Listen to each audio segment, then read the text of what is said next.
Si entras en www.rockandfilms.com.ar te podés llevar la remera de Bederman, del director del Gran Showman. Usarla da poderes, man. Si vos ponés el código cítrico, te la llevas por un 25 de descuento real. Además tenés un 10% de verdad. Si transferencia utilizas, Cómodo Malmono es el uno sin igual, porque es así, esto es así. En Rock and Films es Rock and Films. Buenas a todos, buenas a todos. Habrán visto la primera parte de el video de el culorrotismo. ¿Ya podemos decir que es una vanguardia? ¿Ya podemos decir que es una vanguardia? Quiero responder algunas preguntas. Preguntas que se suscitaron, preguntas que incluso me hago yo y me contesto. Preguntas para definirlo mejor. Porque en ese momento di algunos ejemplos, situaciones puntuales, que creo que está bueno poner ejemplos de situaciones puntuales para que se pueda graficar mejor, se pueda entender mejor, pero está bueno seguir ampliando. ¿Es la cinefilia? ¿Es el cinéfilo un culo roto? No, no es lo mismo, no es lo mismo. En todo caso pueden ser enfermedades distintas. Si lo queremos ver a la cinefilia como una enfermedad, perfecto, es una enfermedad distinta. No te digo que ni ibuprofeno, puede ser algo un poquito más, algo recetado, pero bueno, el tema del culorrotismo hay que verlo en los arcos. No, hay que verlo en hospitales específicos de la materia, ¿no? En áreas específicas de la materia. No es lo mismo la cinefilia que el culorrotismo. Por supuesto que puede estar dentro, ¿no? Valga el juego de palabras, ¿no? Por supuesto que el culorrotismo puede estar dentro de la cinefilia, es decir, puede haber cinéfilos culorrotos, puede haber críticos de cine culorrotos. ¿Puede haber gente que no tiene que ver con el cine necesariamente, que sea del ámbito de la cultura, por así decirlo, y que al mismo tiempo sea culo roto? ¿O tenga posturas? Por supuesto. De hecho, lo primero que dije en el video, o una de las primeras cosas, porque ahora no recuerdo el orden específico del video, es que todos tenemos un porcentaje de culorrotismo. Digo, antes de que nos pongamos como crazies. Todos tenemos un porcentaje de culorrotismo, por supuesto, desde ya. Sin embargo, hay que saber manejar, hay que saber identificarlo también. Eso es clave. Identificar, esto que acabo de hacer, esto que acabo de decir es un poco culorroto. Es un poco culorroto. Tengo que estar atento a las señales. Otras cosas que uno puede identificar rápidamente como culorrotismo, una de ellas es el Corea del centrismo. ¿Cómo lo podemos definir dentro del ámbito del cine, el Corea del centrismo? Bueno, el Corea del centrismo es, cada vez que surge algo yo me voy en oposición, medio como una marea, ¿no? Voy en oposición. Bueno, no es tan así porque la postura no es tan así porque, por ejemplo, ¿no? Vamos a suponer que alguien sube algo sobre la IA utilizada en tal película que está mal utilizada. Entonces aparece el culo roto y dice, el culo roto Corea del centrismo. ¿Qué quiere? Que en parte coincide con lo que dice esa persona, pero rápidamente quiere añadirle un pero que no hace falta aclarar.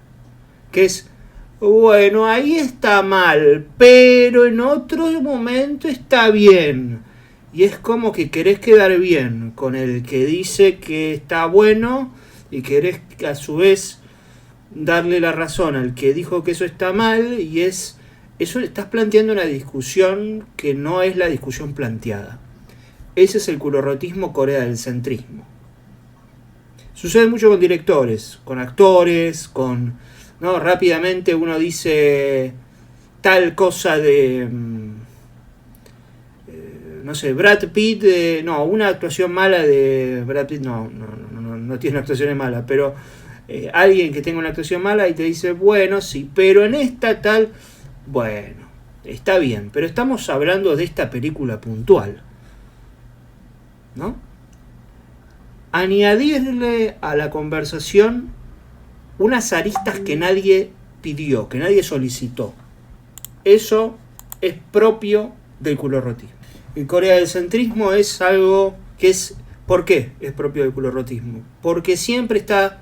Digo, siempre está la queja, primero. O siempre está el pero, siempre está el no, yo no quiero parecer muy de esto. Entonces rápidamente pongo la curva y después, pero no quiero parecer muy de esto. Entonces rápidamente pongo la curva y es un auto que todo el tiempo está tirando curvas. Desde ya que yo no estoy diciendo que hay que ser extremistas. Desde ya que no estoy diciendo que no se puede uno posicionar en el medio. Ahora, si siempre esa es tu postura, si en toda situación que se da es, bueno, pero un poquito de esto, un poquito de lo otro, un poquito de esto, un poquito de lo otro, sos un culo roto corealcentrismo. Sos un culo roto corealcentrismo. Ese es un ejemplo. Vamos con otro tipo de culorrotismo. Este es el culorrotismo teórico, ¿bien? He hablado varias veces. Si uno no comprende que las teorías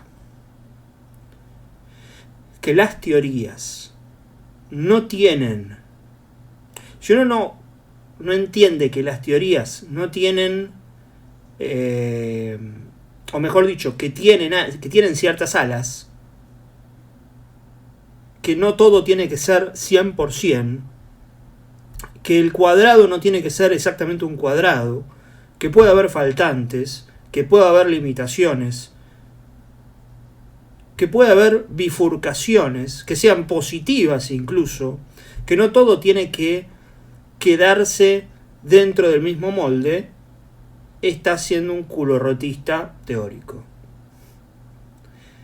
El culorrotista teórico tiene la tragedia, tiene la virtud de que tiene algo donde se para, y eso es positivo.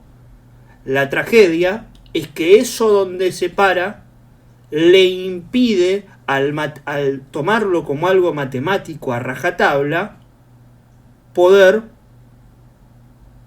encontrar los huecos.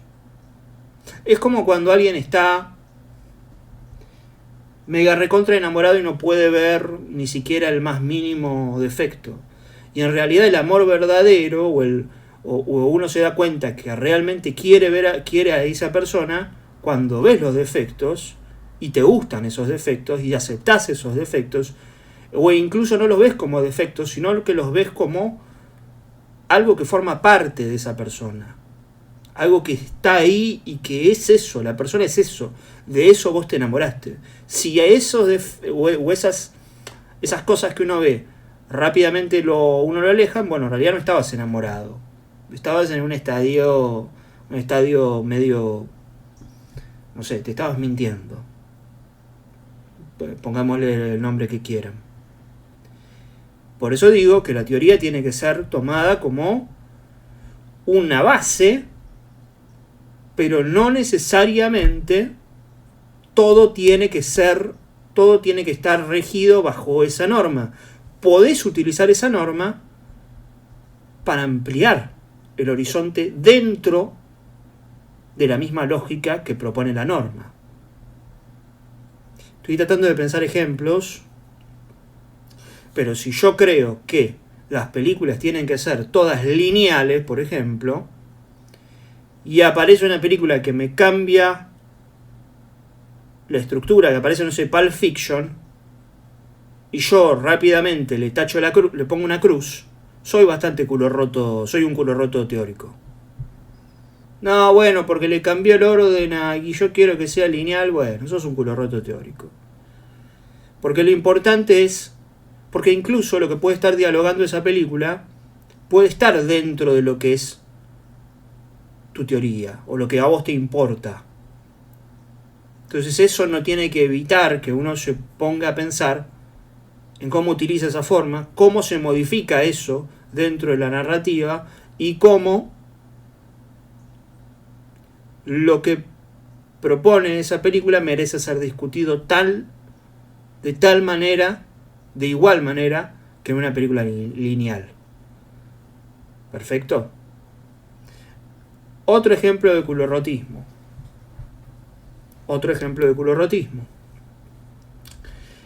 El culorrotismo de la corrección.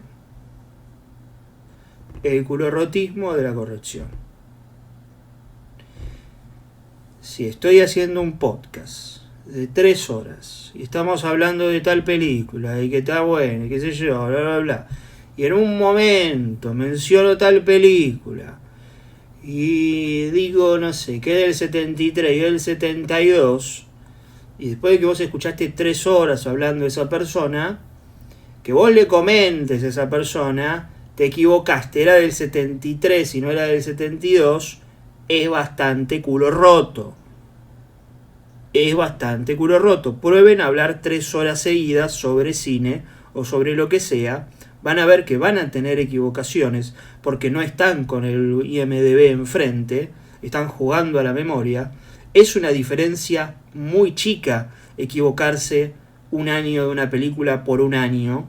Es muy chica. No es que dijiste que Taxi Driver es del 2004. Digo, ahí sí uno dice, che, dijiste una burrada. Pero esto es esa postura de ponerse como en corrector, jugar la especie de corrector ortográfico Word de algo ya grabado, porque incluso yo no lo puedo corregir a eso. No es que vos me decís eso y me ayuda a mí. Pues yo no puedo sí que me voy a poner a editar un video de YouTube, me voy a poner a editar un episodio de Spotify porque me equivoqué. Dale. Vos lo que estás queriendo decir es, yo sé este dato, yo tengo esta información, vos la dijiste mal, yo vengo acá a decirte esto porque yo sé más que vos. Entonces yo tengo esta carta y con esta carta puedo mostrar que sé más que vos. Si vos de 3 horas de conversación, 20 minutos, 50, 2 horas, todo lo que tenés para decir es una corrección de un numerito, sos bastante culo roto. Porque claramente el foco de la conversación pasa por otro lado. Digo, tirame ideas. Uno por lo general tira ideas. Respondeme con otra idea.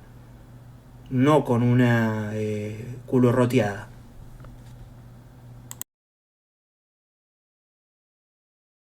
Hay otro tipo de culorrotismo. Seguimos. Vayan enumerándolos porque son varios. Que es el culorrotismo del frasco. Ustedes dirán, ¿cómo del frasco? ¿Quién es? Un jugador de la selección de Italia.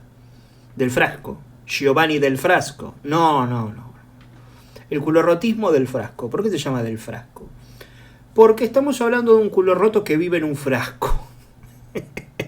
Básicamente ese es el concepto del frasco. El culorrotismo del frasco. Vamos a explicarlo bien. ¿Por qué estamos hablando de un culo roto que vive en un frasco? Porque, y este es estrictamente cinéfilo, este sí o sí cinéfilo, este no hay la posibilidad de que sea alguien de afuera, que alguien que pasa, no, este es un espécimen cinéfilo 100%. Que es, por ejemplo, ver que alguien habla negativamente de Godard y que la reacción sea, ay, pero ¿cómo puede osar criticar a Jean-Luc Godard? Ay, pero yo no lo puedo creer. ¿Cómo si Godard fueran los Beatles? Porque alguien me puede decir, bueno, pero hay gente que se pone muy nerviosa porque critican a Spielberg, ¿no? Vieron que se da mucho eso. Sí, es verdad, y yo no estoy de acuerdo con que uno tenga que ponerse como loco porque a alguien no le gustó Spielberg, pero es mucho más entendible que la reacción sea sorpresiva, porque estamos hablando de que Spielberg es el director más popular de la historia del mundo. Es alguien que, che, ¿qué sos, Spielberg? Lo dicen en toda América Latina se utiliza esa expresión. Es como encontrar a alguien que no le gusta Maradona, que no le gusta Messi. Es raro, sorprende. Después uno puede reaccionar de una manera positiva o una manera negativa, pero es extraño. Ahora, Godard no es Spielberg. Godard no es los Beatles. Godard le gusta realmente a poca gente. Cuando uno agarra el mundo entero y dice, bueno, a ver a cuántas personas le gusta Godard, no debe llegar al 1% del mundo. Ahora, si uno agarra el mundo y dice, a ver a cuántas personas le gusta al menos una película de Spielberg, y tenés, todos vieron una película de Spielberg. No es lo mismo, pero saquemos el tema de Spielberg. Digo, utilizo a Spielberg como contraejemplo, pero para que se entienda lo que estoy diciendo, no para enemistar a los directores en sí. Ni tampoco para decir, a ver, no estoy diciendo eso. Tengo que siempre hacer las aclaraciones pertinentes del caso, porque siempre se busca entender algo que uno no está diciendo. Entonces uno rápidamente tiene que tomar el guante. El culorrotismo del frasco actúa, reacciona como si al mundo entero le gustara Godard. Cuando al 99% del mundo, si quieren, vamos a ser buenos, 97% del mundo es un montón, 3% del mundo es un montón. No hay chance. Yo no lo veo, no lo veo. No veo a la gente... no veo que de 1 de cada 10 personas le guste Godard. Realmente, no lo veo. No veo esa estadística. Pero vamos a hacer de cuenta. Uno no puede reaccionar sorprendido porque a alguien no le guste Godard. Al margen de que en un clip que se hizo viral jamás se menciona la palabra Godard.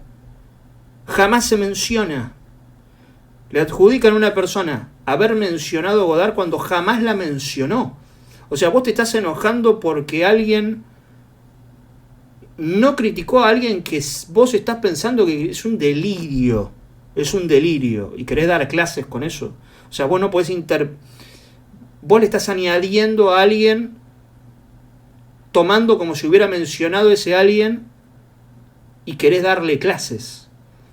Saquemos el ejemplo puntual, porque se enmaraña un poco la cosa y empiezo a tomar temperatura. No se puede reaccionar de la misma manera. Es un culorrotismo del frasco. No entender, no tener la capacidad para entender que claramente Godard no le gusta a todo el mundo. Vas a tener mucha más gente que no le gusta. No, yo no estoy de acuerdo con que no es para todo el mundo Godard, pero claramente no es la figura universal que la reacción pro-godariana tiene automáticamente cuando alguien dice algo negativo de él. Deberían estar acostumbrados. Porque incluso él no apunta a ese público. Digo, él no está haciendo adiós al lenguaje pensando, che, cuando la vea Del Moro esta película se vuelve loco. No, le chupa 3 huevos eso. Entonces, si propone algo mucho más cerrado, ¿por qué te sorprende tanto?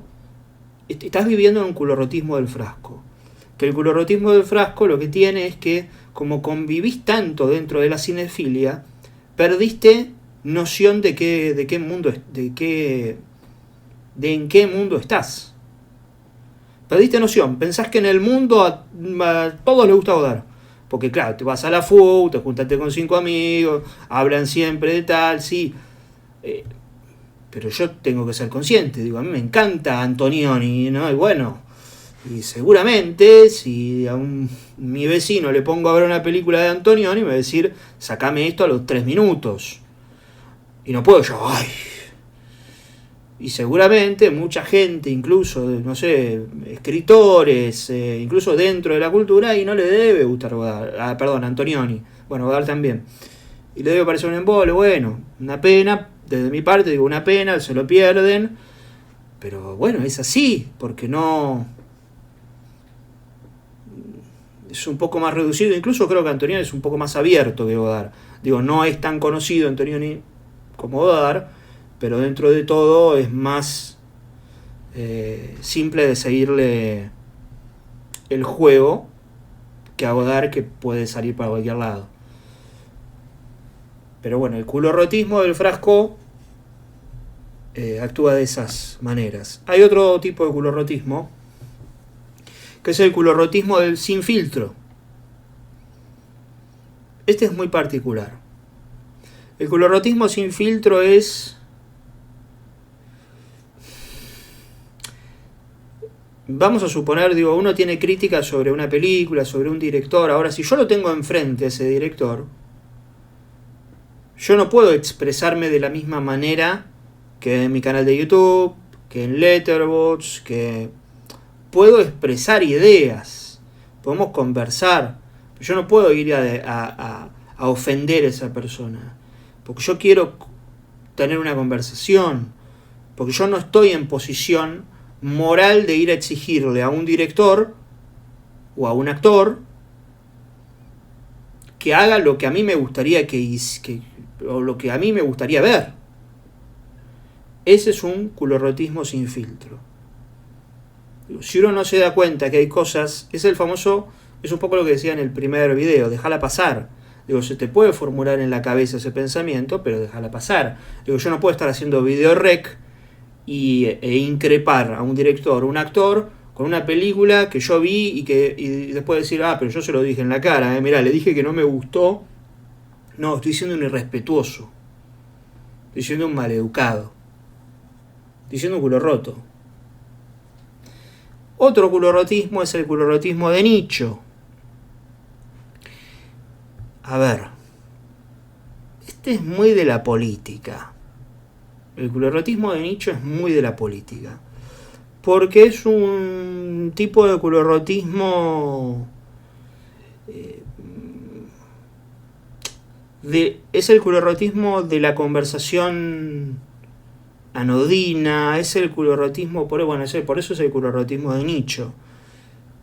Tiene algo que ver con el culorrotismo del Frasco, que es tener discusiones interminables sobre cosas que no le importan a nadie.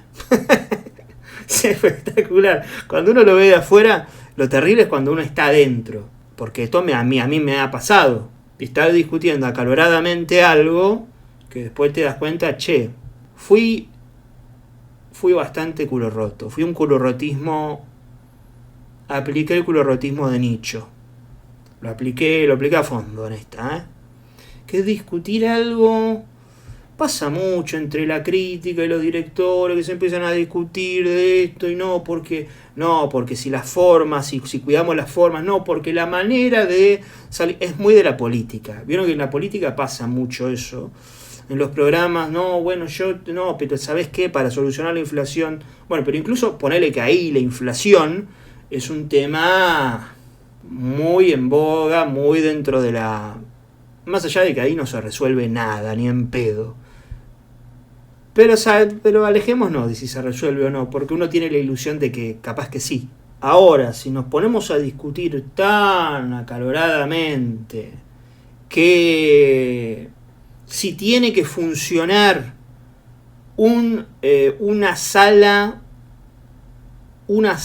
en un Cinemark Palermo en el que se cayó una luz un día anterior y al otro día lo abrieron, y ¿qué hacemos? Y nos metemos en esas cosas y vos decís, como si ahí se estuviera jugando la final del mundo, y realmente gastar energía al pedo. Posiblemente es ser culo roto con el cine. Digo, vos acá justo mencioné la cadena, pero bueno, también puede ser culo roto con tipo que ya solucionó ese problema y vos se lo querés. Porque eso, lo que tiene el culorrotismo es que a veces la juega de empático, pero es bastante culo roto en realidad. Como cuando se señalan, por ejemplo, errores de un CM. No, acá se equivocó, y yo lo que quiero es que la comunicación sea buena. Y capaz que el CM se equivocó en una letra, una palabra, un CM no sé, puede ser una sala de cine, no puede no tener nada que ver con el cine, porque esto es algo que aplica fuera del cine incluso, y vos hiciste que ese tipo lo rajen, por un simple error del que nadie se había dado cuenta. Entonces, si me lo estás vendiendo de, no, yo estoy preocupado por la comunicación y generaste que rajaran a una persona. El culorrotismo se disfraza de yo estoy preocupado por esta situación. No, sos un culo roto, no me vendas como que estás preocupado. Sos culo roto, decime, soy un culo roto y me quejo porque soy un culo roto. Perfecto, listo, nos damos la mano, te entiendo, perfecto. Pero no me vistas que estás pensando en todo, porque claramente hay una persona que te olvidaste que es el CM de esa cuenta que estás citando por una pavada. Entonces, esa cosa de fingir, de tratar de hacer de una pavada como si fuera el mundo entero, es el culorrotismo de nicho. El culorrotismo de nicho es eso. A veces es difícil de identificar porque si a uno le preocupa mucho el tema, pero de verdad, te lo entiendo. O sea, incluso siendo culorrotismo de nicho, te lo entiendo. Pero también a veces es difícil identificar eso. Incluso cuando uno lo está haciendo. Che, ¿lo estoy haciendo porque me importa de verdad o es porque ya me metí en esta y no puedo salir? Digo, ¿hasta qué punto sí? ¿Hasta qué punto me importa? Pero tengo la necesidad de hacer esto. Porque me puede importar y puedo no hacer esto. No hace falta. ¿A quién le tengo que demostrar algo? ¿No? Bueno, el culorrotismo de nicho sucede mucho, ¿saben con qué? Con el tema de... Sucede mucho con el cine argentino, porque el cine argentino, como está siempre en discusión, no solo ahora, siempre lo está, siempre lo ha estado, digo, lo estaba con el funcionamiento del Inca, ahora con el no funcionamiento del Inca, lo estaba con las películas subsidiadas, ahora con las no películas subsidiadas. Por supuesto que esos son temas para discutir y esos son temas importantes. Esos son temas importantes dentro de lo que a nosotros nos importa. Y está perfecto que se discutan. Pero a veces se abren aristas donde se termina discutiendo sobre esto que acabas de poner no me ayuda al cine argentino, pero acabo de decir que una película no me gustó. ¿Y qué querés que haga? ¿Que le ponga 5 estrellas, hermano? ¿Qué me está discutiendo? No me jugué la carta del culorrotismo de nicho. Eso es culorrotismo de nicho. Culorrotismo de nicho. Principalmente lo que tiene el culorrotismo es que en todos los casos es solemne. En todos los casos. Quizás en el caso del culorrotismo... se me fue el nombre. Que es... Corea del Centrismo. No, el Corea del Centrismo también, pero a veces el Corea del Centrismo puede jugarla de menos solemne y ser solemne a la vez, pero bueno, habría que ver el caso específico, ¿no? Pero el culorrotismo es esencialmente solemne, porque es, bueno, pero si es ese tono, ¿no?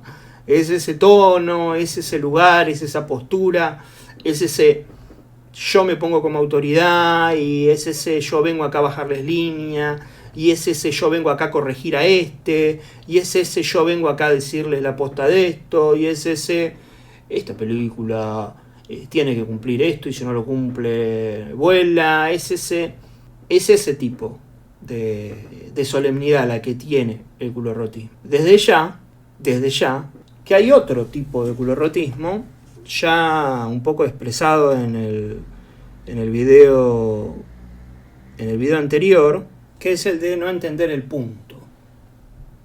No entender el punto. Quedarse, había puesto el ejemplo de la empanada de Darín. Con un clip que se hizo viral recientemente, sería Godard, Francia. son cuestiones, digo, cuando el punto de lo que se estaba diciendo no tenía nada que ver con eso. O sea, sí, tiene que ver, pero no es el tópico. Digo, lo que se estaba tratando es básicamente clasicismo versus vanguardia, que es algo mega recontra tratado y mega recontra, y bueno, sí, hay gente que es vanguardista, hay gente que es clasicista, no tiene nada de malo, está dentro de los esquemas, perfecto. Pero esa era básicamente la discusión. No, si... no, pero yo hay una película francesa que vi que donde no importa, es un concepto. Puede ser Francia, puede decir cine polaco, podría decir cine ruso, cine iraní. Es un concepto. Es un concepto. Que no se entienda que se está hablando de conceptos es querer desviar el foco o directamente tener problemas de comprensión bastante graves, por cierto, bastante graves. Es aplicar un culorrotismo falaz. Así que bien, hemos presentado distintos tipos de culorrotismo, como ustedes pueden ver. Usted tiene que identificar cuál de todos estos culorrotismos sufre alguna vez, sufrirá luego, cuál tiene un 10%, cuál tiene un 2% en su cuerpo. Y bueno, tratar con el médico de cabecera que tenga ahí en la obra social que usted utilice. Muchas gracias a todos por estar del otro lado y nos estamos encontrando cuando nos estemos encontrando. Espera un poquito, esto no terminó aún. Podés entrar en www.cafecito.app/crítico y cítrico 2 y podés dejarme un cafecito y yo te paso una clase. Vos podés elegir la clase de cine. Tenemos clases de lenguaje cinematográfico 1 y 2, análisis de cine para aprender a analizar películas, guión de cine para aprender a guionar películas, cine de terror para conocer un poco más sobre los tropos de ese género, escritura de humor para aprender a escribir comedia, todo esto humildemente, por supuesto, son clases, y además clases específicas de Quentin Tarantino, Split, Phantom Thread, Misántropo, clases de películas, Midnight in Paris de Woody Allen, Fresas Salvajes de Berman, Blue Steel de Catherine Bigelow, Relatos Salvajes de Damián Cifrón, El pájaro de las plumas de cristal, Dark Glasses de Darío Argento, The Shining, Taxi Driver, Toro Salvaje, Halloween, Carrie, Dress to Kill, Licorice Pizza, Titán, La lista de Schindler, Psycho, The Greatest Showman, Curb Your Enthusiasm y Seinfeld. Cada vez que dejas un cafecito, dejas tu Gmail y la clase que querés y la recibís en el día. Si dejas 2 cafecitos, recibís 2 clases y así, y así, y así. Cada clase que dejas es un agradecimiento además al canal, es un agradecimiento además al esfuerzo que uno hace, pero mi retribución es entregarles una clase como corresponde. Muchas gracias.